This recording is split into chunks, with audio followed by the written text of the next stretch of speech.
ගන්න. හොඳයි අපි එනම් පටන් ගමු නේද? ලාගිය.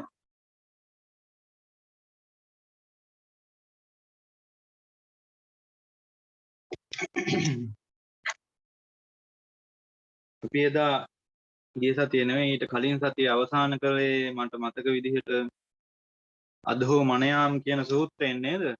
තුන්වෙනි පරිච්ඡේදයේ. ඒ ඔව් පණිතයි අපි හඳුන. එහෙමයි හාමුදුර. හොඳයි. එහෙනම් ඊළඟ සූත්‍රය ලියා ගන්න සර්වත්‍ර ලවරාම් කියන එක. දැන් ඒව ඇහිලම උපවාසලට කටපාඩමුත් ඇති. අපි ඕන තරම් උදාහරණක් කළා. කරපු උදාහරණ වල හම්බුණා මේ සූත්‍රයේ යෙදීම. කමන්නේ අපි තව පොඩ්ඩක් බලමු. මේ ඒකේ වෘත්තිය කියනවා ලකාර වකාර රේපාණාම් යුක්තස්ය උපර්යදහ ස්ථිතානාම් ලෝකෝ භවති කියලා. මේ ලකාර වකාර රේප කියන අකුරු වලට සංයුක්ත වල රේපය කියලා කියන්නේ රකාරයට කියලා අපි දන්නවා.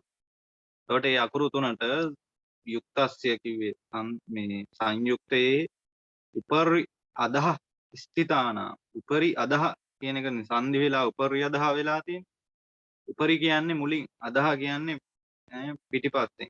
කොතන හිටියත් ඒ ස්ථිතානාං ඒ දෙතනින් කොතන හිටියත් ලෝපෝ භවති. ඒවට ලෝපය වෙනවා සංයුක්තවල. ඒවට දැන් උදාහරණ අපට උගන්වනවා අපි බලමු. ලස්ය ලස්ය කියලා ලකාරයට එහෙම ලෝපය වෙන තැන් දීලා තියෙනවා බලන්න. උල්කා උල්කා කියන එක.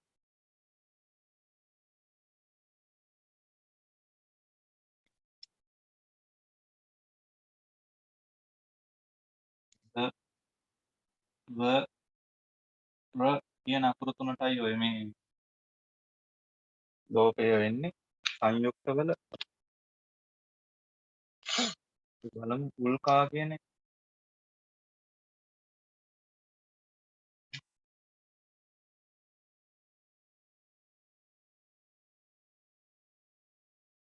දැන් ඔය සංයුක්තයේ ලකුණු කරගම මේ තියෙන්නේ. ඒකට එතන අපිට පේනවා පැහැදිලිවම ල ක දෙක සංයුක්ත වෙලා තියෙනවා මෙන්න මෙහෙම.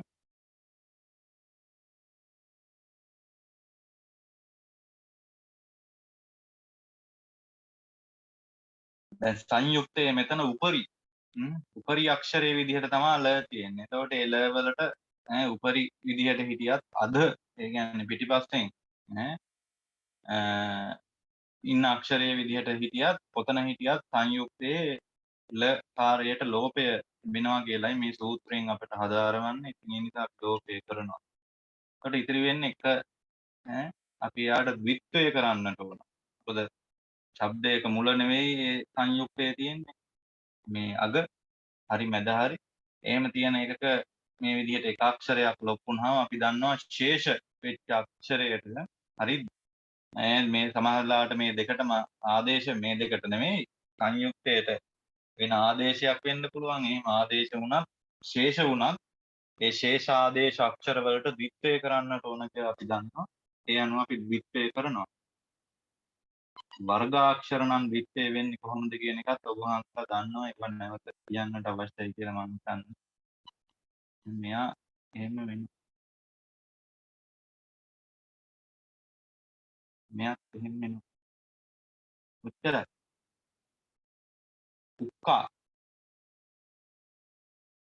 කියලායි අපිට ලැබෙන්නේ.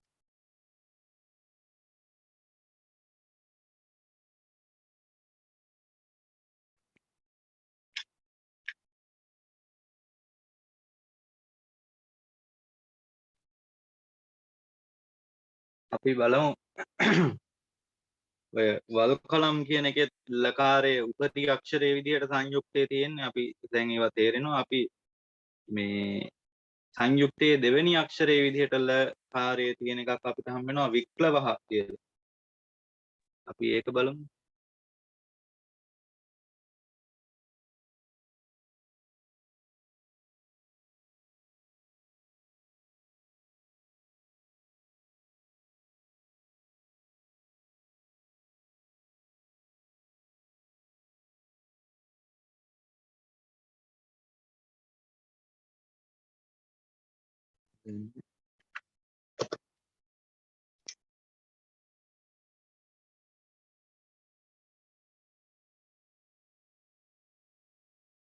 දැන් මේ තියෙන්නේ සංයුක්තය. ඕකේ කොහොමද සංයුක්ත වෙලා තියෙන්නේ මෙහෙම.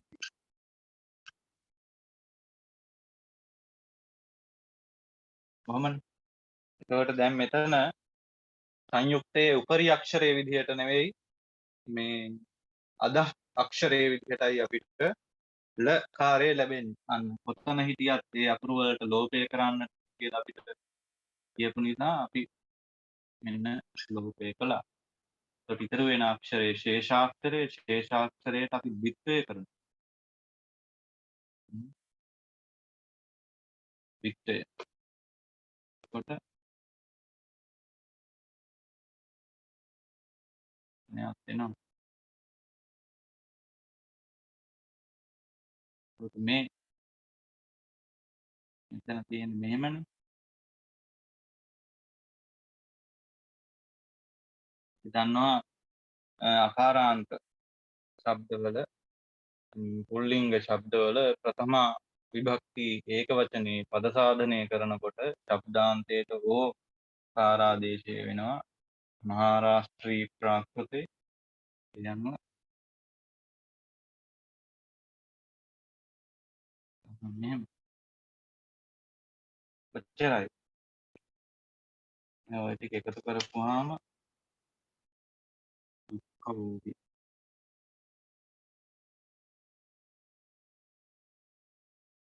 ලැබෙනවා.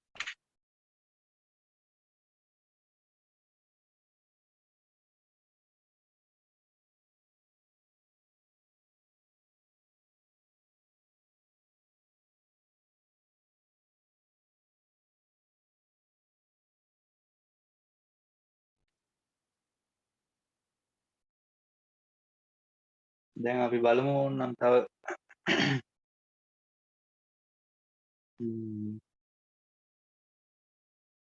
වකාරයට දීලා තියෙන වස්ය කියලා. දැන් වස්ය කියලා වකාරයට දීලා තියෙන උදාහරණ වල බලන්න පළවෙනි එක තියෙන්නේ ලුබ්ධකහ කියලා.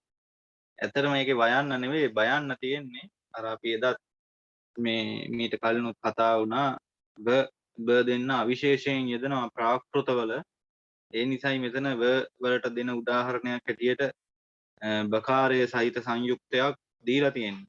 එතකොට ලුබ්ධකහ කියන එක අපි ඔන්න හදමු.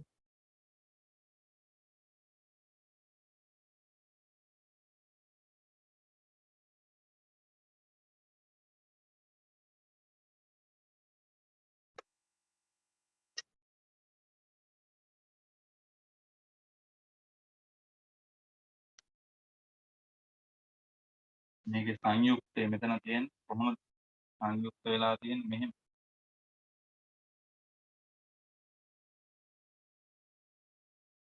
එතකොට සංයුක්තයේ උපරි අක්ෂරයේ විදිහට පල් බ කාරය තියෙන්නේ අපි ඒක බ කාරය කියලා ඉතලා බ දෙන්න අවිශේෂයෙන් යෙදෙන නිසා බ වලට නිර්දිෂ්ට කරපු ඒ සූත්‍රයේ එන් අපිට හදාරවපු විදිහට අපි බ කාරයට ලෝපය කරනවා. ඒකට ඉතුරු වෙන්නේ මහා ප්‍රාණ අල් ධයන්න. ඒකට ඒ අල් ධයන්නට විත්‍ය කරන්නට ඕන. විත්‍ය වෙන හැටි දන්න. මෙන් කයන්නට මොකද වෙන්නේ?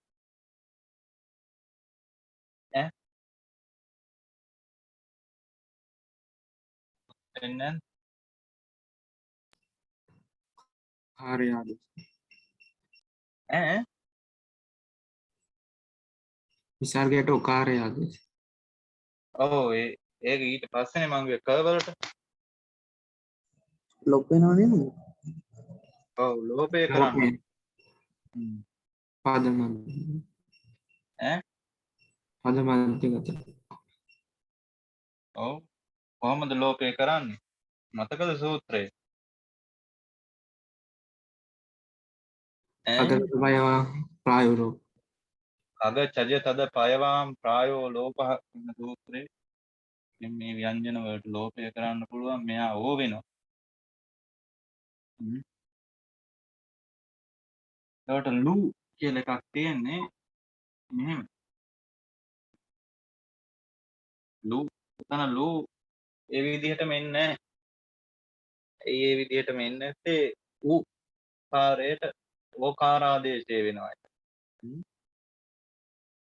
ශබ්දයන්ගේ ආදි උකාරයට ඕකාරාදේශය වෙන හැටි අපි ඉගෙන ගත්තා පළවෙනි පරිච්ඡේදයේ. කාට හරි මතකද? කොතනද ඉගෙන ගත්තේ කියලා? ඈ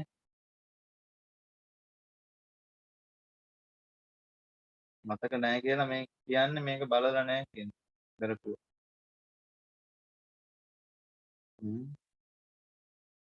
කරපුවා බලලා නැති. හාමුදුරුවෝ උත පොත් කියන සූත්‍රෙන්නේ හාමුදුරුවෝ ඔව් අන්න ඒකෙන් උතවෝත් කුණ්ඩ රූපේෂු කියලා සූත්‍රයක් ඉගෙන ගත්ත මතක ඇති. ඒකෙන් ආදි වූ කාර්යයට ඕකාරා වෙනවා. එච්චරයි. එතකොට ඔය ටික එකතු කරපුවාම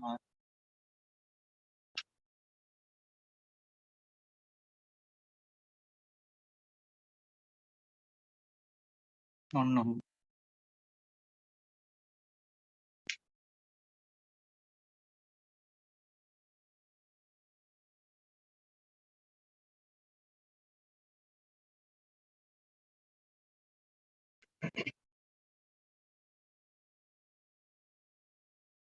දැන් අපි බලමු සංයුක්තයේ දෙවැනි අක්ෂරයේ විදිහට ව කාර්යය යෙදුනහම එහෙනම් මේ ඔව් ව කාර්යයට ලෝපේ වෙලා මහාරාෂ්ට්‍රී ප්‍රාකෘතයේ ප්‍රථම විභක්තිය ඒක වචනයේදී පද සාධනය වෙන විදිය උදාහරණයක් අපිට දීලා තියෙනවා පක්වම් කියන එක. පක්වම් පක්වම් කියන එක මීට කලින් පද සාධනය කළා. මුලින් ඉඳලා මේවට සම්බන්ධ වුණා නම් මතක ඇති ඈ.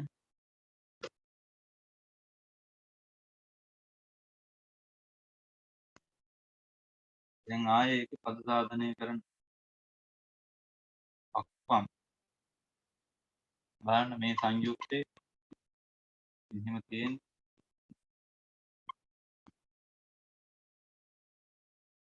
එතකොට මේකෙන් අදහස් අක්ෂරයේ විදිහට ව කාර්යය ඉදලා තියෙන අපි ලෝපය කළා. අතුරු වෙන්නේ ක කාර්යය. ක කාර්යයට අපි දන්නවා විස්තේ කරන්නට ඕන.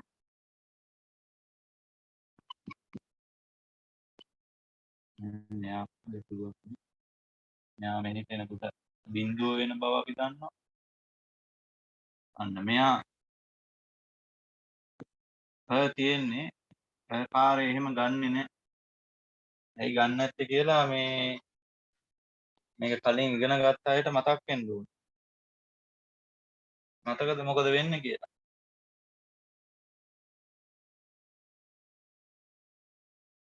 ඈ ඔව් මතක නැහැ. මුල්ම සතියේ මේ සූත්‍රයේ මේ ශබ්දේ පද සාධනය කළේ මතක නැහැ. පළවෙනි පරිච්ඡේදයේ තුන්වෙනි සූත්‍රය බලන්නකො මොකද්ද කියලා.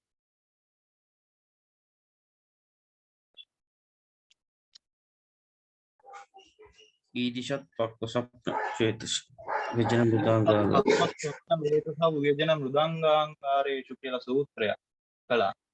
ඒකේ කිව්වේ මේ ශබ්දයාගේ ආදි අකාරයට ඉකාරාදේශය වෙන තැන්. ඒවට තමයි මේ උදාහරණ දීලා තියෙන්නේ. ඒ උදාහරණවල පක්ව ඈ ඔව් ස්වප්න වේදස ව්‍යජන මෘදංග අංගාර අංගාර කියන එක ඉංගාලෝ කියලා එහෙම පද සාධනෙ වුණා. මතක නැත්නම් ඉතින් ඒවා ආයෙ බලන්න වෙනවා. අමතකයි. මේ ආවලට ඊ වෙන්නේ.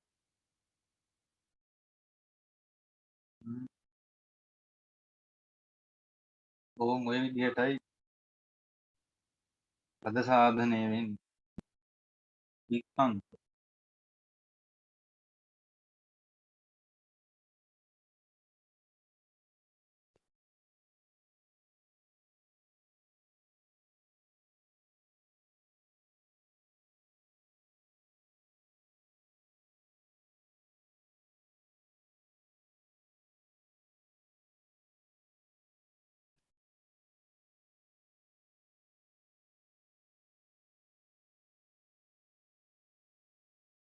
ඊළඟ බලමු මොකද්ද තියෙන්නේ ර කාරයට උදාහරණ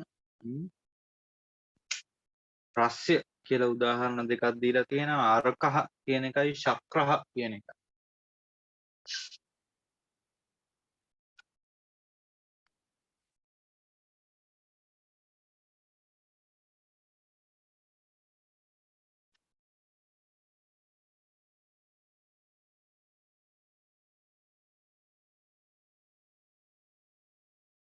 අරකහ කියන්නේ සංයුක්තය තියෙන්නේ මෙතන. තුන්ම සංයුක්තය තියෙන්නේ වෙන්න මෙහෙම.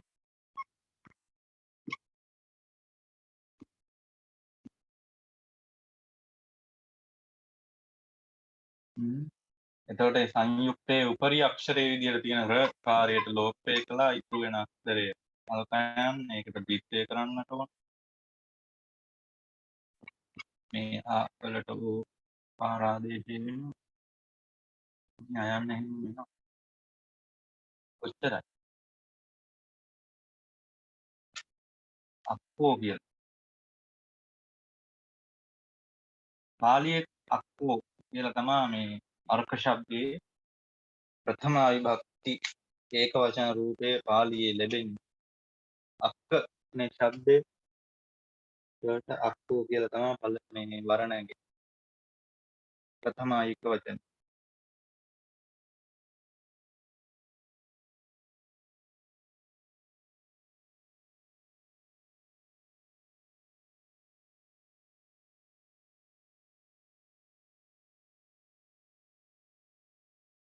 දැන් ඒ සංයුක්තයේ පළවෙනි අක්ෂරයේ විදිහට ර කාර්ය රේපේ තියෙන්නේ. අපි බලමු. අදහ අක්ෂරයේ විදිහට මේ ප්‍රකාරය ලැබෙන තැන නැත්නම් ප්‍රකාරාංශය කියලා අපි කියන්නේ.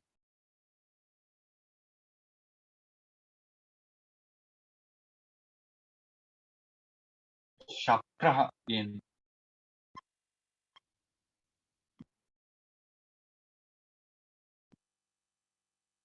චක්‍රහ මේක මේ තියෙන සංයුක්තය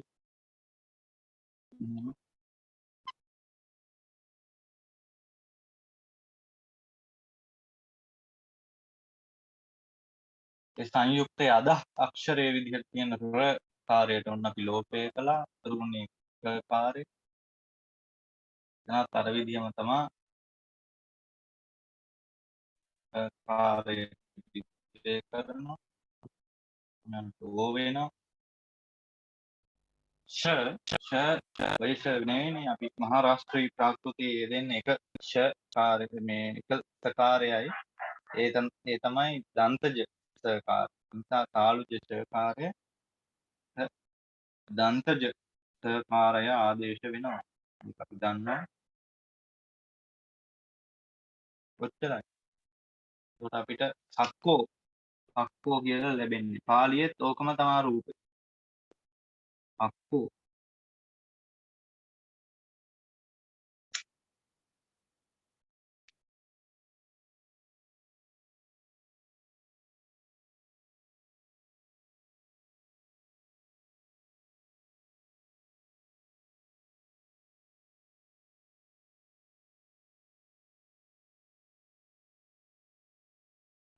කිය.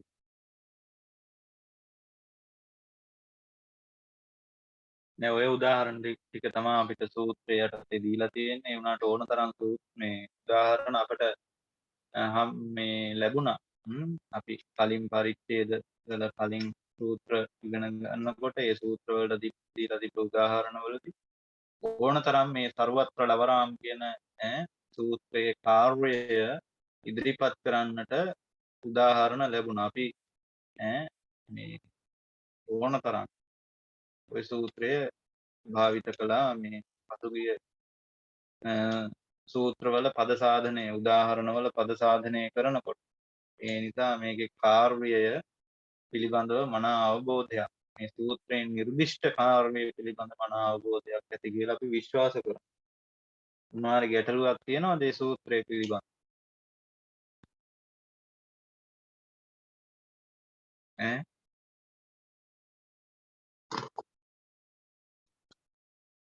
ගැටලු නැහැ.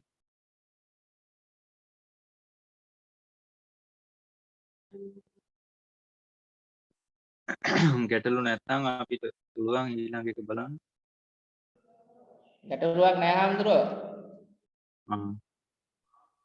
අපි ඔක්කොම සූත්‍ර පිළිවෙලට කලින් කතා කළා වගේ කරන්න බලාපොරොත්තුවක් නැහැ. නමුත් අපි තරින් පතර විතර යෙදෙන සූත්‍ර කීපයක් බලමු. ඔය ද්‍රේ රෝවා කියන එකත් කමන්නේ. ඒකත් ලියාගන්න අවශ්‍ය නම් ඒකේ ද්‍ර ශබ්දේ රේපස්ය වා ලෝකෝ භවති. ඒක වා කියලා කියපු හින්දා විකල්පයෙන් වෙන දෙයක්. ද්‍රේ රෝවා ද්‍ර ශබ්දේ රේපස්ය වා ලෝකෝ භවති. ඒ කියන්නේ ද්‍ර ශබ්දය කියන්නේ රකාරය ද සමග සංයුක්ත වුණාම ඒ තැන්වල රේපස්ය රකාරයට ලෝපය විකල්පයෙන් විකල්පයෙන්. ඒ කියන්නේ විකල්පයෙන් කියපුවාම අපිට තේරෙන්න ඕන රූප දෙකක් ලැබෙන්න ඕන. යටත් පිරිසෙන් රූප දෙකක්.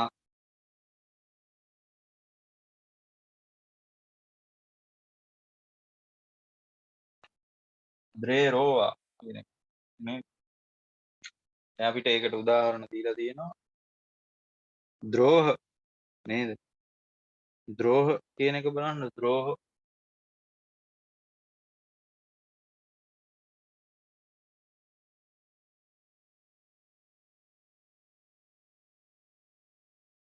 දැන් ඒකේ එක විදිහක් තමයි අපිට මුලින් උගන්වන කලින් සූත්‍රයෙන් උගන්වපු විදිහට මේ සංයුක්තයේ තියෙන මෙහෙමනේ තියෙන්නේ.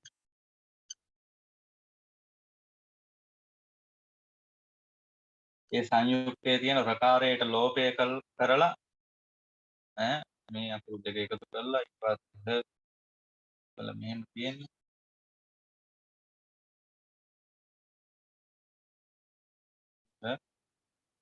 මේ දෙන්න මෙහෙමම එනවා.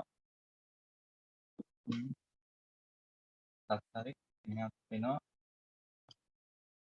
මෙහාට ඕ වෙනවා. ඔය පළවෙනි සර්වත්‍ර ලවරාම් කියන සූත්‍රයෙන් නිර්දිෂ්ට ක්‍රමයට අපිට දෝහෝ කියලා මේකේ පළවෙනි රූපේ ලැබෙනවා. හැබැයි මේ ග්‍රේ රෝවා කියන සූත්‍රයෙන් නිර්දිෂ්ට කරනවානේ විකල්ප රූපයකුත්. ඒ විකල්ප රූපය තමා මේ ද්‍ර ශබ්දවල ද කාර්යයත් එක්ක රකාරය සංයුක්ත වුණ තැන්වල මේ රකාරයට ලෝපය විකල්පයෙන් වෙනවා. විකල්පයෙන් වෙනවා කියන්නේ මේ වගේ වෙන්නත් පුළුවන් නොවෙන්නත් පුළුවන්. නිසා වුණාම වෙන්නේ මෙහෙම නොවුණාම වෙන්නේ කොහොමද කියලා අපි බලන්න ඕනේ. නොවුණාම වෙන්නේ මෙන්න මෙච්චරයි වෙන්නේ. මේ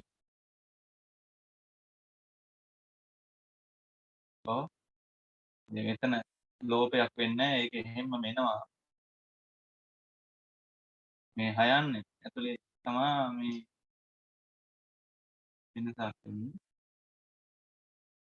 මෙයාට ඕ වෙනවා. කොච්චරයි? එතකොට ද්‍රෝහෝ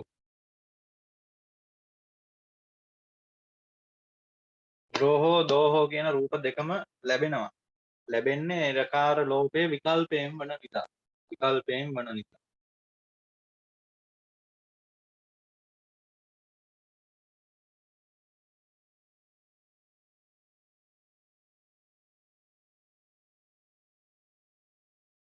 තව බලන්න ඒකට උදාහරණ දීලා තියෙනවා. ඒක ඔක්කොම ලියන්නට අවශ්‍ය නැහැ.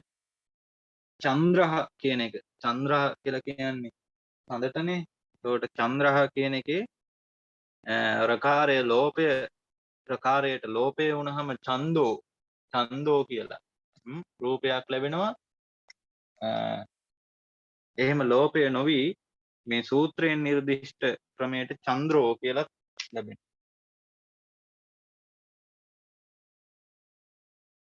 චන්ද්‍රෝ කියලා එකකුයි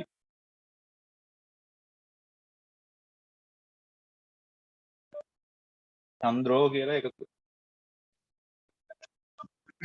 පොතේ නම් ඔය උදාහරණ දීලා තියෙන තැන මෙතන අල්න යන්න දීලා ඇත්තේ යයිතත් වර්ගාන්තහ කියන සූත්‍රයෙන් වර්ගාන්ත ආදේශය කරන්න පුළුවන් බිඳුවට.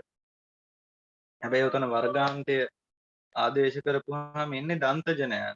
අපි දන්නවා මහා රාෂ්ට්‍රී ප්‍රාකෘතේ දන්තජ නයන්න නෙවෙයි දන්තජ නයන්න වෙනුවට හැමතැනම යෙදෙන්නේ මූර්ධජ නකාරය. මෙතන මැදට මූර්ධජ නකාරය යොදන්න බෑ. ඈ ඒක වර්ගාන්තය විදිහට ගැලපෙන්නේ නැහැ. ඒ නිසා හොඳම විදිහ තමයි බිංදුව තියලා තියෙන්නේ. පැහැදිලිද මං කියපු කාරණේ?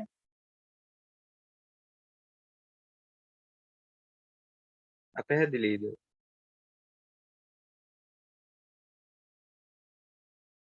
ඈ පැහැදිලි හාන. හොඳයි. රුද්‍රහ කියන එකක් දීලා තියෙන උදාහරණයක් හැටියට බලන්න ඒකත් ඒ විදිහම තමයි. ප්‍රකාරයට ලෝපේ වුණාම රුද්ධෝ වෙනවා. ලෝපේ නොවි රුද්‍රෝ කියලා මේ සාමාන්‍ය විදිහට තියෙන. අර ශබ්දාන්තයට ඕකාරාදේශය වෙන එක විතරයි වෙනසකට වෙන්නේ.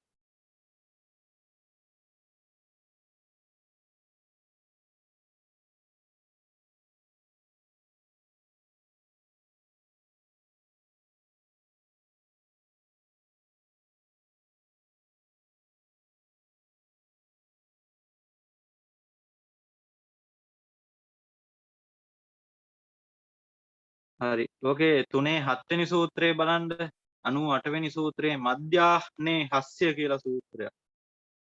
ඒකට යන් අපි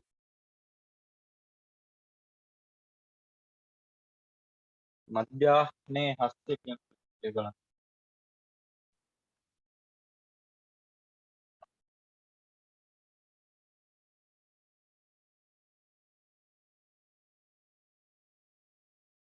මධ්‍යාහ්නේ හස්ය කියන සූත්‍රයේ වෘත්තියේ කියනවා මධ්‍යාහ්න ශබ්දේ හකාරස්ය ලෝපෝ භවති. එතකොට මධ්‍යාහ්න කියන ශබ්දයාගේ දැන් අපි කලින් ඉගෙන ගත්ත විදිහට අධෝ මනයාම්නේ සංයුක්තේ අදහ අක්ෂරයේ හැටියට මාන ය කියන අකුරු තිබ්බොත් ඒවටයි ලෝපය කරන්නේ. හැබැයි දැන් මධ්‍යාහ්න ශබ්දයේ දෙවෙනි සංයුක්තය න එතන නකාරයට නෙමෙයි ලෝපය කරන්නේ. අන්න එහෙම අර සූත්‍ර වලින් කියපු දේවල් නොවන තැන් අපට වෙනම උගන්වනවා. ඒකට අපි ඒවා දැනගෙන ඉන්න ඕන. දැන් මධ්‍යාහ්න ශබ්දේ මේ දෙවෙනි සංයුක්තයේ න ඒකේ අදහ අක්ෂරයේ විදිහට නයන්න තියෙන හින්දා අදෝ මනයාම් කියන සූත්‍රයෙන් අපට උගන්වපු නිසා අපි නයන්න ලොප් කරනවා කියලා පද සාධනය කරන්න ගියොත් වරදිනවා. වරදිනවා. ඒ නිසා තමයි මේක අපිට වෙනම හදාරවන්නේ. ඒකට අපි බලමු මේ මධ්‍යාහ්න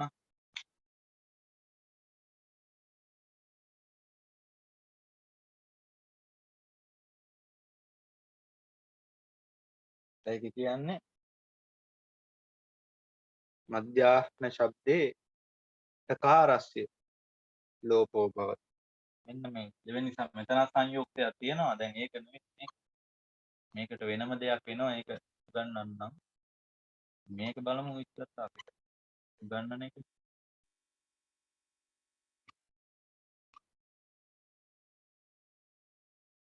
කොහොමනේ? දැන් අර කලින් ඉගෙන ගත්ත අදෝමනයාම් කියන සූත්‍රයේ හැටියට නම් අදහ අක්ෂරයේ හැටියට තියෙන නයන්නට ලෝපය කරන්න ඕන. හැබැයි එහෙම කරන්නේ නැහැ. මේකෙන් අපි උගන්වනවා මේ සංයුක්තයේ මධ්‍යාහ්න කියන ශබ්දයේ තියෙන සංයුක්තයේදී හකාරයට ලෝපය කරන්න කියලා. ඔන්න අපි ඒ නිසා හකාරයට ලෝපය කළා. මධ්‍යාහ්නේ හස්ය කියන සූත්‍රයෙන් අපිට උගන්වපු විදිය. ඒකට ඉතුරු වෙන්නේ නයන්. එයා එහෙම තනියෙන් ඉන්න බෑනේ. තනියෙන් ඉන්නත් බෑ. දන්තජ නයන විදිහට ඉන්නත් බෑ. ඒ නිසා අපි යාට මූර්ධන්‍ය ආදේශය කරාට මදි. යාව දිත්ත කරන්නත් ඕන. දිත්ත කළා. දැන් මෙයාට ඕ වෙනවා කියලා අපි දන්නවා. හරි. ඊට පස්සේ තව කතන්දරයක් මෙතන තව සංයුක්තයක්. ඒක කොහොමද සංයුක්ත වෙලා තියෙන්නේ මෙහෙම.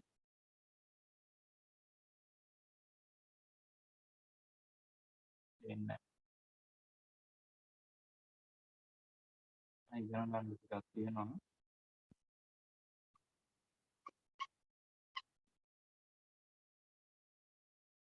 හරිනේ. එතකොට ඔය ධ්‍ය කියන සංයුක්තයට ධ්‍ය කියන සංයුක්තයට දැන් එතනත් අපිට පේනවා අදහ අක්ෂරයේ විදිහට යකාරයේ තියෙන. දැන් අපි කලින් ඉගෙන ගත්ත අදෝ මනයාම් කියන සූත්‍රයේ හැටියට නම් අපි මෙතන යකාරයේ ලොක් කරලා ධ මහා ප්‍රාණ ධ කාර්ය ශේෂ වෙන අක්ෂරේ ඒකට ද්විත්වය කරන්න ඕන කියලානේ අපිට වැටහෙන්නේ. හැබැයි ඔතන එහෙම කරන්න බෑ. ඇයි එහෙම කරන්න බැරි? අපිට ඉස්සරහට උගන්වන සූත්‍රයකින් ධ්‍යක්ඛයෝර් ජහ කියලා සූත්‍රයක්. මේ පරිච්ඡේදයේම මේ ඉස්සරහට තව ටිකක් ගොඩක් ඉස්සරහා තියෙන්නේ. ධ්‍ය කියන සංයුක්ත වලට ජ කාර්ය ආදේශ වෙනවා කියලා ඒ සූත්‍රයෙන් අපිට උගන්වනවා. ධ්‍යක්ඛයෝර් ජහ කියන සූත්‍රයෙන්. එතකොට ධ්‍ය සහ මේ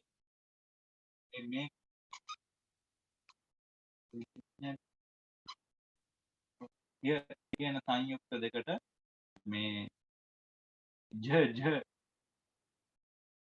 ආදේශය වෙනවා කියන එකයි මේ සූත්‍රයෙන් අපිට උගන්වන්නේ.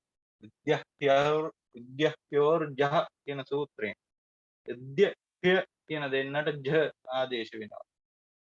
අන්න ඒ කියපු නිසා අපිට ආදේශය කරන්නට වෙනවා. දෙන්නටම ආදේශය වෙන්නේ. හරිනේ. ආදේශ වුණාම ඒ ආදේශය සිද්ධ වුණ සංයුක්තයේ තියෙන ශබ්දයක මුල නෙමෙයි මැද. අන්න මැද තියනකොට ශේෂා දේශයෝර් විත්ත අනාදව් වර්තමානා. මේ ආදීෙහි නෙවෙයිනේ අනාදීෙහි. ඒ කියන්නේ මධ්‍යාන්ත දෙකෙහි තියෙන තැනකට මෙහෙම ආදේශයක් වුණාම අපි ඒකට ද්විත්වය කරනවා. දැන් මහා ප්‍රාණ ජහ කාර්යයට ද්විත්වය වෙන්නේ අල්ප ප්‍රාණාක්ෂරයේ බව අපි දන්නවා. ඒකත් හරි. තව ඉවර නැහැ. ඇයි ඉවර නැත්තේ? මෙතන ආයන්න තියෙනවා. ඒ ආයන්න මේ ඊට පිටිපස්සෙන් සංයුක්තයක් තියෙනවා. ඒ නිසා ආයන්න මේ විදිහට කියන්නේ අපි මේ ආයන්නට රස්ය කරන්නට ඕන සන්දා වචා මජ්ජලෝප විශේෂා බහුලම් කියලා. අපි මේ සූත්‍රයන් නිතර කියලා තියෙනවා. වහන්සේලාට මතකත් ඇති. සංයුක්ත ආදිය මුලින් මේවා පිටිපස්සෙන් තියෙනකොට මුලින් තියෙන ස්වරවලට සංදි එතකොට රස් ආදී ආදේශ කරන්නට පුළුවන් කියලා අපිට අවසර දීලා තියෙනවා. සන්ධා වචා මජ්ජලෝප විශේෂා බහුලම්. හතරවෙනි පරිච්ඡේදයේ පළවෙනි සූත්‍රයේ මට මතක විදිහට. එතකොට ඒකෙන් අපි මෙයාට රස්වේ දැන් හරි දැන් මම යන්නේ එහෙම ගන්න. ඔන්න ඔච්චරයි. දැන් පද මේ අතුරු ටික එකතු කරපුවාම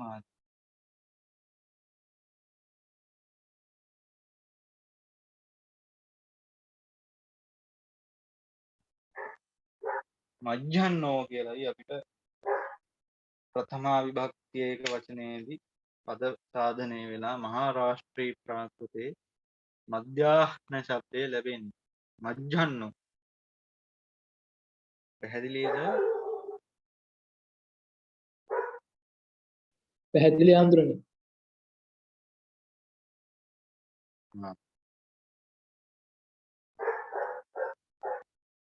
අපි බලමු තව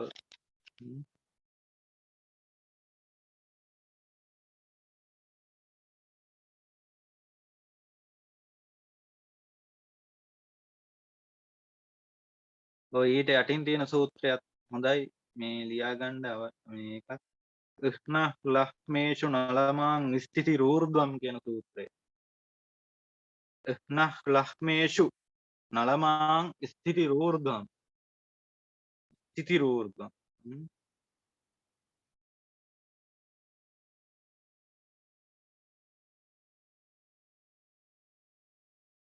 ස්ථාන විපර්යාසයක් වෙන එක අපිට උගන්වන්න. වාග් විද්‍යාවේදී විපර්යාසය විදිහට අපිට උගන්වනවා. අපි මේක ව්‍යාකරණයේ ස්ථාන මාරුවක් හැටියට බලමු මේ සූත්‍රය.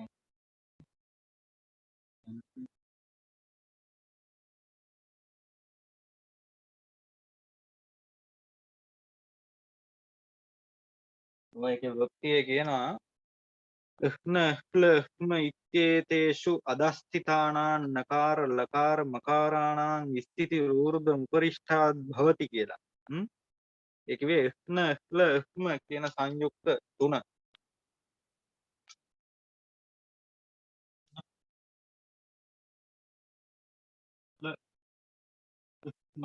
කියන සංයුක්ත තුන. ඔය සංයුක්ත තුනේ අදස්ථිතානාන් නකාර ලකාර මකාරාණං අදස්ථිතානාම් කියලා කිව්වේ අද දෙවෙනි සංයුක්තයේ දෙවෙනි අක්ෂරයේ විදියට තියෙන අදස්ථිතානාං නකාර ලකාර මකාරාණං. මේ පේනවනේ අද දෙවෙනියට ඉන්න නකාර ලකාර මකාරාණං. ඒ කියන අකුරු තුනට මොකද වෙන්නේ? ස්ථಿತಿ ඌර්ධව උපරිෂ්ඨාත් භවති. එයාලගේ ස්ථානය මේ මාරු කරගන්න. මාරු කරගන්න. අද ස්ථිතාන මේ දෙවැනියට ඉන්න අක්ෂර ස්ථාන මාරු කරගන්නවා කියන්නේ සංයුක්තයේ මුලට උපරිෂ්ඨාත් භවති. ඌර්ධ්වං උපරිෂ්ඨාත් භවති. නේද? මුලට යනවා සංයුක්තේ. විපර්යාසය. ඒකට උදාහරණ දීලා තියෙනවා. මේ ඉහ්නස්ය කියලා ඉහ්න කියන සංයුක්තයට උදාහරණ දීලා තියෙනවා බලන්න. ඌර්වාහ්න කියන මේ උදාහරණ. ඌර්වාහ්න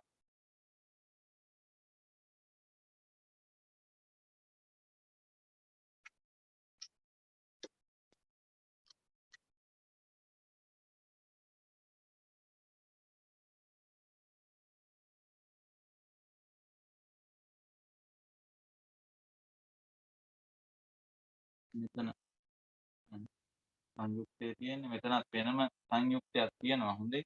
ඒවා මේ වෙනම එකක් මේ දැන් මේක උගන්නන එකක් බලන්න.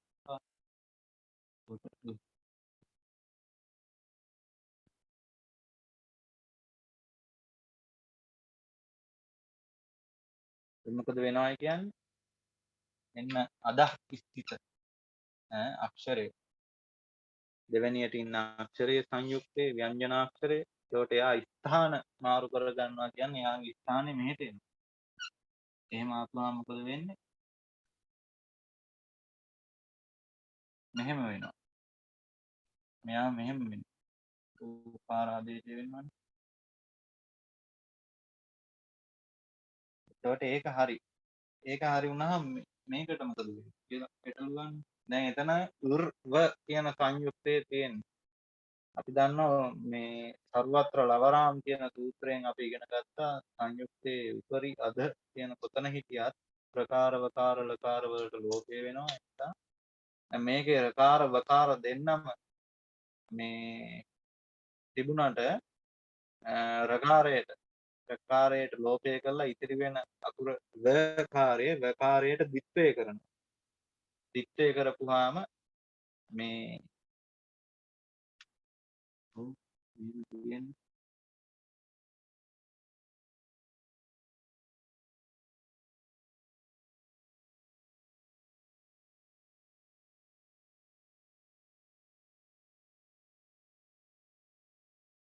ආයන්න එතනක් තියෙන්නේ ප්‍රකාරයට ලෝපය කරනවා. ප්‍රකාරය දිත්ත කරනවා. මේ ආකාරයට අර කලින් ගන්න විදිහටම රස්සාදේශය වෙනවා. සන්ධා වචා මජ්ලෝක විශේෂා බහුලම් කියලා අපිට ආධාරවන නිසා. එතකොට එතන විතරක් නෙමෙයි මේ පූ කියන එකේ නේ පූ කියන එකේ තියෙන ඒ දීර්ඝස්වරයක් තියෙන ඒ දීර්ඝස්වරයටත් රස්වා දේශය වෙනවා. පු වෙනවා. එතකොට ඒ වෙන්නේ සන්ධා වචා මජ්ලෝක විශේෂා බහුලම් කියලායි මේ සංයුක්ත. ඒ ස්වරවලට පිටිපස්සෙන් සංයුක්තනේ. එතකොට ඒ තැන්වල මේ ප්‍රස්වාදේශය කරනවා. කරලා දැන් ඔක පද සාධනය කරපුවාම මේ අකුරු ටික එකතු කරපුවාම ඌවන්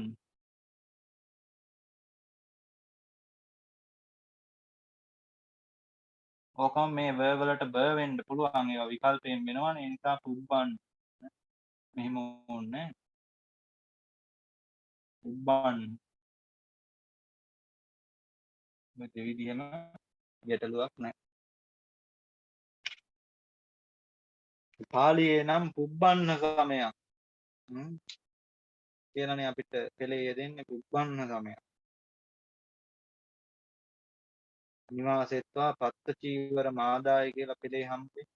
එතකොට ඒ පුබ්බන්න කියන රූපය තමයි මේ ඒ දෙකම මහාරාෂ්ට්‍රී ප්‍රාකෘතයේ ගන්න පුළුවන්.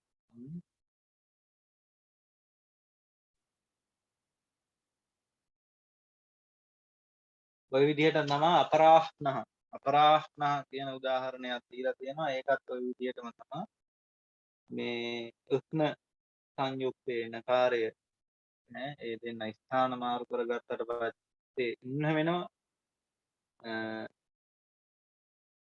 ප්‍රකාරස්ත දීර්ඝ ස්වරයට හස්වාදේශය වෙනවා. එතකොට අපරාහ්න කියන තැන තියෙන ප්‍රකාරයට වකාරාදේශය වෙනවා. ඕවහ කියන සූත්‍රයෙන් අපිට උගන්වපු විදිහ. ඉතින් මේ විදිහට මේ පද සාධනය වෙන්නේ අවරන්හෝ කිය.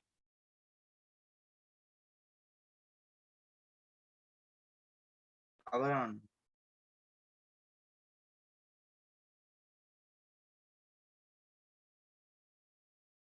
දැන් සිංහල වලත් අපි අපර කියන බටහිර පැත්තට අවරදිග කියලා කියනවානේ.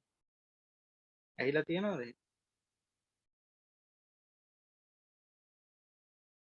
ඇහිලා නැහැ.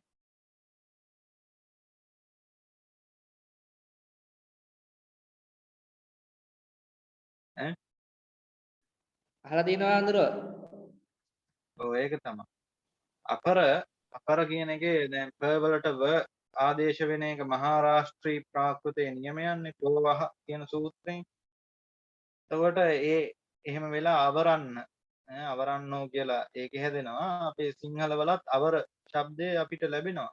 අපිට මේ අවර ශබ්දය අහන්න ලැබෙනවා. අපි භාවිත කරනවා. මේ අන්න මහාරාෂ්ට්‍රී ප්‍රාකෘතයේ බලපෑම ලැබිලා තියෙනවා සිංහල වලට. ඒ වගේ තැන් වලින් පුළුවන් හොයාගන්න. තව බලමු උදාහරණ මොනවද දීලා තියෙන්නේ. අහ්ල කියන සංයුක්තයට බලන්න අහ්ලස්ය කහ්ලාරම් කියන එකයි ආහ්ලාදහ කියන එකයි. අපි දෙකෙන් එකක් හදලා බලමු. කහ්ලාරම්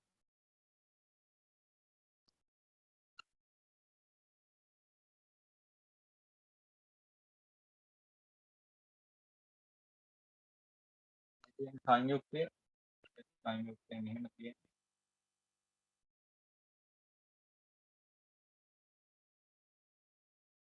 ඒ සංයුක්තයේ මේ දෙන්න ස්ථාන මාරු කරගන්න. එතකොට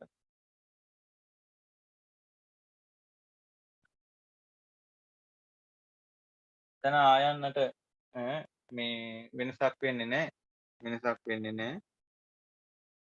මොකද පිටිපස්ස ආර යන්න තියෙන්නේ සංයුක්තයක් නෙවෙයි. එයා එහෙම වෙනවා. ගැටලුවක් නැහැ. එයා බිඳුවයි.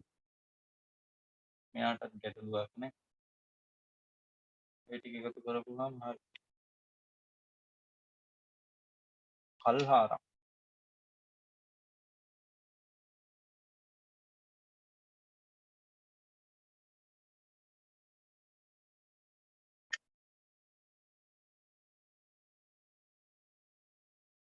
ආහ්ලාදහ කියන එක ඒකත් ওই විදිහම තමයි. අල්හාදෝ අහ්ල කියන සංයුක්තයේ දෙන්න අක්ෂර ස්ථාන මාරු කරගත්තාම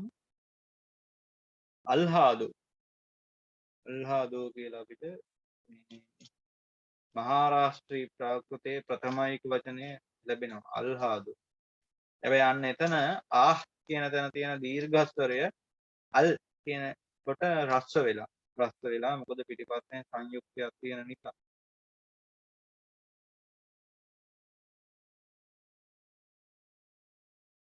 ඊට පස්සේ උහ්ම කියන සංයුක්තයට බලන්න. උහ්ම කියන එකට රාහ්මනහ කියන එක.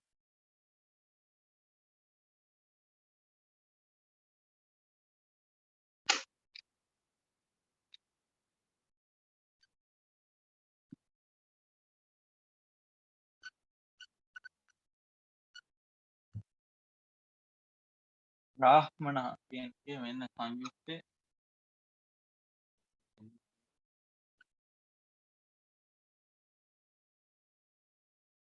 මේ දෙන්න අතර මාරු කරගත්තාම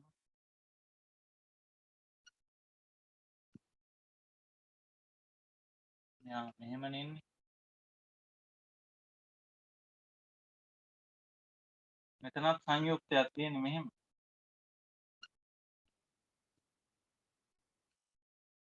එතකොට මේ ප්‍රකාරය ඇවිල්ලා සංයුක්තයට ප්‍රකාරය ආපුවාම ප්‍රකාරයට ලෝපය කරන බවක් දන්නවා. වෙන්නේ අල්බයන් ඉතිරි වුණාට ඒකට ශේෂය කියලා දිත්ව කරන්නට යන්නේ නැහැ. මොකද ශබ්දයක මුලනේ. මුල දිත්ව කරන්නට යන්නේ නැහැ. මැද හරි අග හරි ශේෂාදේශයෝ දිත්ව අනාදව්. දිත්වං අනාදව්. දිත්ව මනාදව්නේ. අනාදව් වර්තමානාන. අනාදව් කියලා කියේ ආදී නොවන තැනක තියෙන කොට තමයි දිත්වේ වෙන්නේ. ඒ නිසා මෙතන අපි දිත්ව කරන්නට යන්නේ මෙන්න දීර්ඝ ආයන්න එයාට හ්‍රස්වාදේශය වෙනවා. ඔච්චරයි. ඔය ටික එකතු කරපුවාම බම්මනෝ කියලා.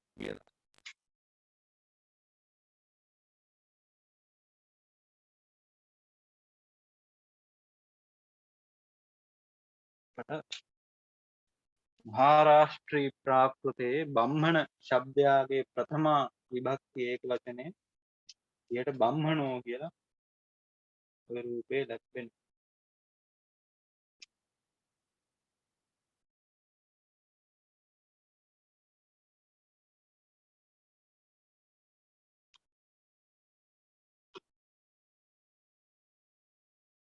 මං හිතන්නේ පැහැදිලි ඇති නේද? ගැටලු තියෙනවද?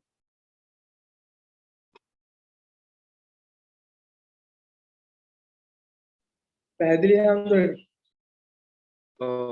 3.10 වෙනි සූත්‍රය බලන්න ඉෂ්ටස්ය ඨහ කියන සූත්‍රය. ඊට උඩින් තියෙන අධිකාර සූත්‍රයක් යුක්තස්ය කියලා මෙතන ඉඳලා පරිච්ඡේදයේ අවසානයේට යනකම් මේ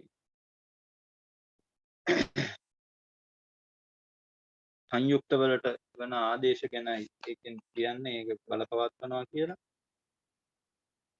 ඉෂ්ටස්ය ඨහ කියන සූත්‍රය ඒකේ කියන කාරණේ ලියන්න අවශ්‍ය නැහැ. මොකද ওই පද සාධනය කළා කලින් උදාහරණ දීලා තියෙනවා. බලන්න ඉෂ්ට ඉත්‍යේතස්ස යුක්තස්ස ඨකාරෝ භවති. ඉෂ්ට කියන සංයුක්තය මහා මූර්ධජ අල්ෂයන්නයි අල්ප ටයන්නයි තියෙන්නේ. මහා ප්‍රාණ ටයන්න එහෙම නෙවෙයි අල්ප ටයන්න.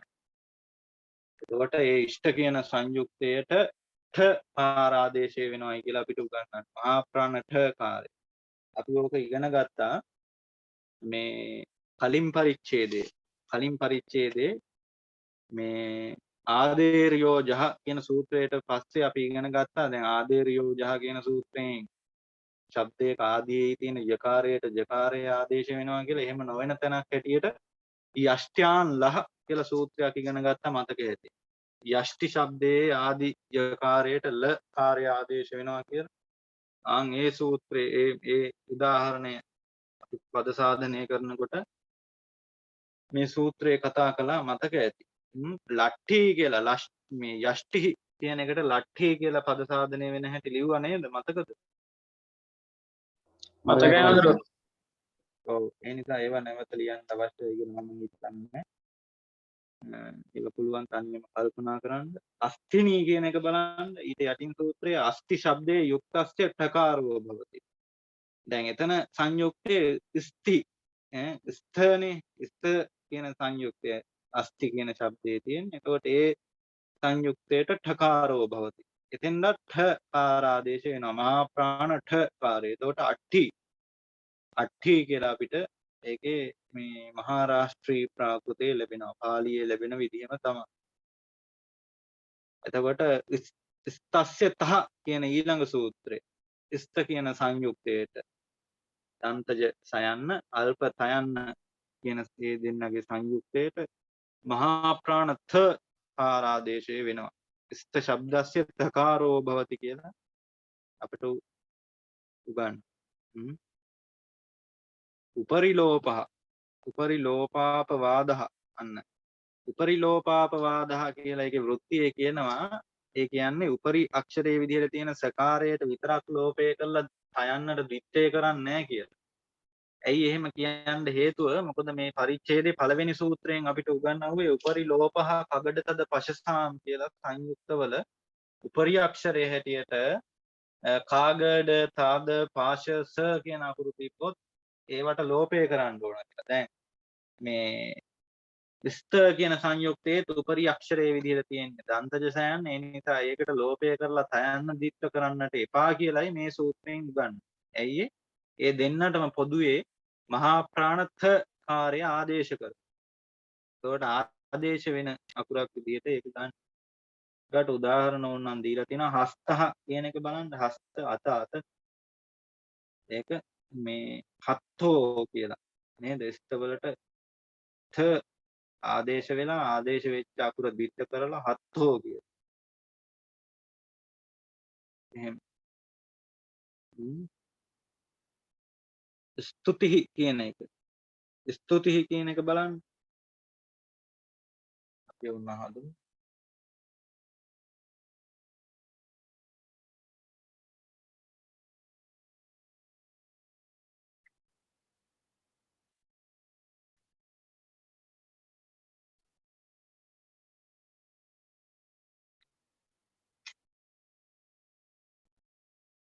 මේකනේ උගන්වන්නේ එකේ. ස්තස්සෙත්හ කියන එක. ඒකට අර මුලින් උගන්වපු සූත්‍රවල තියෙන විදිහට මේ උපරි අක්ෂරයේ විදිහට සයන්න කියන එක ලොක් කරලා කරන්න එපා කියලායි මේකෙන් උගන්වන්නේ මේ තැන. මෙතන.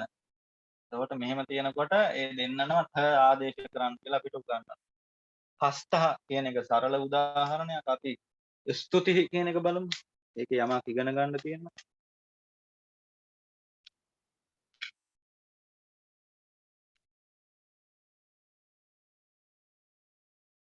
ඔව්.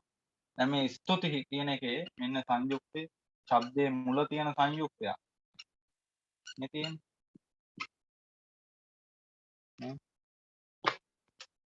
සංයුක්තයේ මුල් මේ ශබ්දයේ මුල තියෙන සංයුක්තයක්. මේ දෙන්නට මොකද වෙන්නේ? ථ ආදේශය වෙනවා. ථ ඔය ආදේශය. දැන් එයා එතන ආදේශ වුණා කියලා ද්විත්ත කරන්නේ නැහැ. ඇයි ද්විත්ත කරන්නේ නැත්තේ? පදයක මුල තියෙන නිසා. පදයක මුල තියෙන. ශබ්දයක මුල තියෙන සංයුක්තයන් නිසා ද්විත්ත කරන්නේ නැහැ. මේක දැන් හස්ත කියන එකේ සංයුක්තයේ තියෙන ශබ්දයේ මුල නෙවෙයි නිසා තමා ආදේශ වුණ ථ වලට ද්විත්වය වෙලා උත්ථ නේද? හත්තෝ කියලා පද සාධනය වුණේ ඒකයි. හැබැයි මේක එහෙම කරන්නේ නැහැ. මොකද මේ ශබ්දයේ මුල මේ පැත්තේ කවුරුත් නැහැ. මේ පැත්තේ කවුරුත් නැහනේ. මේ පැත්තේ අபிස්තුති. අන්න මෙහෙම තිබ්බනම් ඕක මේ කරගෙන යන විදිය වෙනස් වෙනවා. ඇයි මුල තියෙනවනේ අකුරු. ශබ්දයක මුල නෙමෙයි උපසර්ගයක් ඇවිල්ලා අபிස්තුති වෙලා. එහෙම වුණා නම් මේ පද සාධනේ වෙනස් වෙනවා. හැබැයි අපිට මේ දැනට එහෙම උපසර්ග මුකුත් නැහැ. තනියෙන් ස්තුති. ඒ නිසා මේ අන්නත ආවා. මෙයත් එහෙමම එනවා. දැන් මෙතන. මෙහෙමනේ තියෙන්නේ.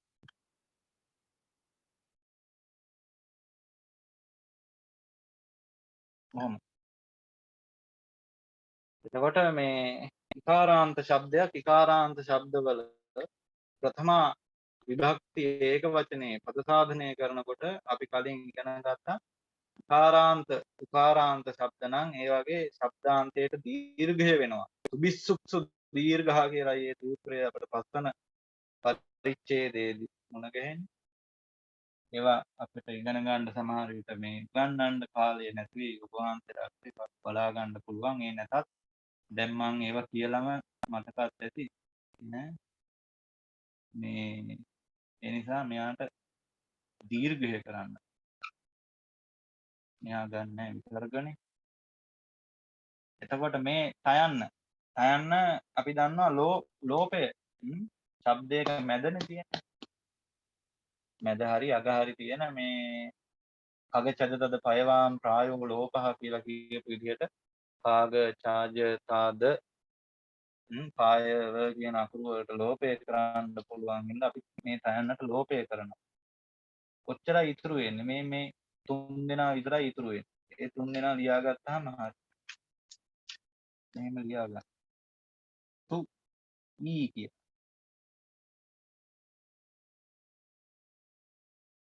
පැහැදිලිද?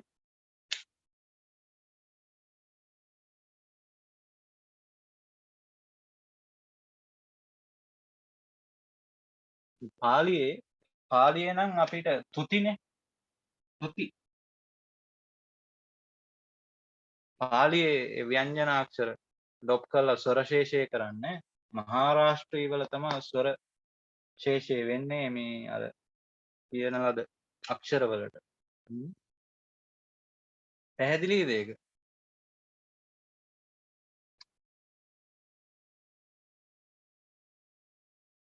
ඈ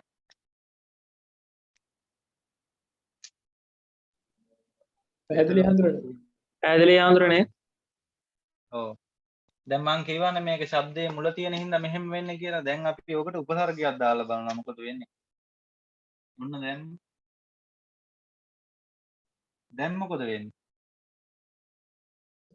අභිත්තුයි ඈ අහිත්තුයි අහිත්තුයි එහෙම තමයි පද සාධනය කරන්න වෙන්නේ. මොකද දැන් මෙතන ගත්තාම දැන් මේ විදිහට එනකොට ශබ්දයේ මුල නෙවෙයි මැදක. එතකොට මේ මේ ආදේශ වෙච්ච අක්ෂරය එයාට ද්විත්වය කරන්න වෙනවා. මොකද ශබ්දයක මැද ඉන්නේ. ඔන්න අපි ද්විත්වය කළා. ඊට පස්සේ මෙතන ඉන්නේ බිහි අපි දන්නවා මේ මහා ප්‍රාණ භ වලට හ ආදේශ වෙනවා නේද? කග තද භාං හා කියලා අපි ඉගෙන ගත්තා. එතකොට කියන්නත් එනවා. අයන්නට මුකුත් වෙන්නේ නැහැ. දැන් ඒ ටික එකතු කරපුවාම මෙහෙම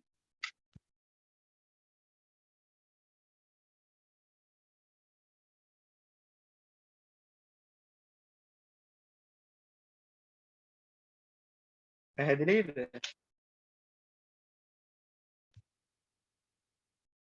ඈ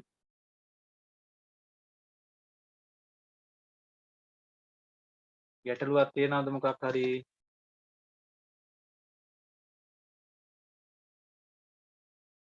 පැහැදිලි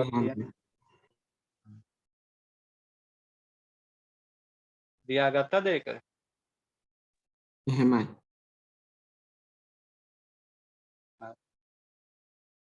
එහෙනම් අපිට අද නවත්තන්න වෙනවා මෙතනින්. දැන් පැයක් විතර ගත වෙලා.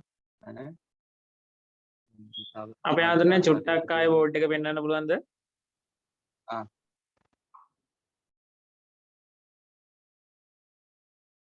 තේනවද? පේනවා හතර.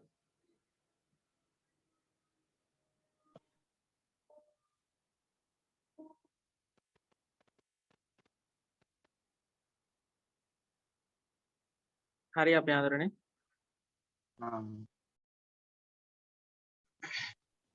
තෙරුවන් සරණයි හාමුදුරුවෝ. ඔව් තෙරුවන් සරණයි.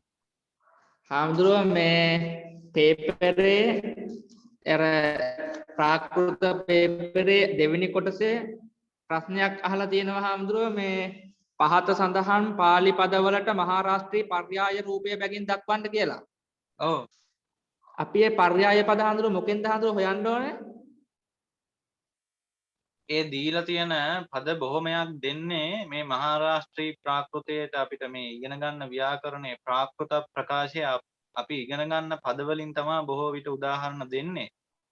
එතකොට අපිට පාලි රූපය දුන්නාම අපි බලන්න ඕන ඒකේ මූල රූපය. ඒ කියන්නේ මාතෘ භාෂාගත රූපය සංස්කෘත වල කොහොමද තියෙන්නේ කියලා. එහෙම තියෙන විදිය බලලා තමයි අපිට කල්පනා කරන්න වෙන්නේ මහාරාෂ්ට්‍රී ප්‍රාකෘතේ කොහොමද ලැබෙන්නේ කියලා. තේරුණාද? එහෙමයි හාමුදුරුවෝ. ඊට ගමන් මේ මහාරාෂ්ට්‍රී රූපය දීලා ඒකේ අපෙන් අහනවා මේ පයිශාචී හරි මාගධී හරි ශෞරසේනී රූපේ ලියා දක්වන්න කියලා. එතකොට මේ විදිහටම ශෞරසේනී වල කොහොමද මේ විශේෂයෙන් වෙනස් වෙන තැන් තියෙනවනේ. මේ වෙනස් වෙන තැන් දැනගෙන ඉන්න ඕන. එහෙම ඒවට ලියන්න. ඉතින් ගොඩක් මේ මම හිතන විදිහට සහ මම දන්න විදිහට නම් පාලි පද දුන්නත් සංස්කෘත පද දුන්නත් මහාරාෂ්ට්‍රී පද දුන්නත් වෙන ප්‍රාකෘතයක පද ටිකක් දුන්නත් ඒ දෙන්නේ අපිට මේ ව්‍යාකරණේ ඉගෙන ගන්න ලැබෙන පදවලින් හෝ ඊට සමානව යන පදවලින් ඊට සමානව යන ශබ්ද මොනවා හරි තමයි දෙන්නේ. දැන් මේ ස්තුති කියන එක ඉගෙන ගත්ත කෙනෙකුට ඒකට ඉස්සරින් උපසර්ගයක් දාපුවාම පද සාධනය වෙන හැටි මෙහෙමයි කියලා හිතා ගන්න බැරි කමක් නැහැනේ. ඉතින් එහෙම පොඩි වෙනස්කම් කරලා දෙන්න බැරි කමක් නැහැ. ශිෂ්‍යයන්ගේ බුද්ධි කියන්නේ පරීක්ෂා කරන්නේ විභාගවල. එතකොට තමන් දැනගත්ත මේ තමන් ව්‍යාකරණයෙන් ඉගෙනගත්ත ඥාණය කොහොමද මේ ඇප්ලයි කරන්න කියලා යොදවන්නේ කොහොමද කියලා තමයි පරීක්ෂා කරන්නේ. ඉතින් එතකොට පොඩ්ඩක් එහෙම වෙනස් කරලා දෙනවා. බලන්න කොහොමද කරන්නේ. තේරුණාද? එහෙමයි ආන්දරෝ. හොඳයි එහෙනම් අපි අදට මේ අවසන් කරමු. දැන් ඔබ වහන්සේලාට ඊළඟ දේශනෙත් ඇති. අපේ කවුරු හරි ඉන්නවද අපේ පන්තිඉන්ද්‍රිය හාමුදුරුවෝ? පණ්ඩිතාවරෝ ඉන්නවා. වැඩින් එහෙමයි.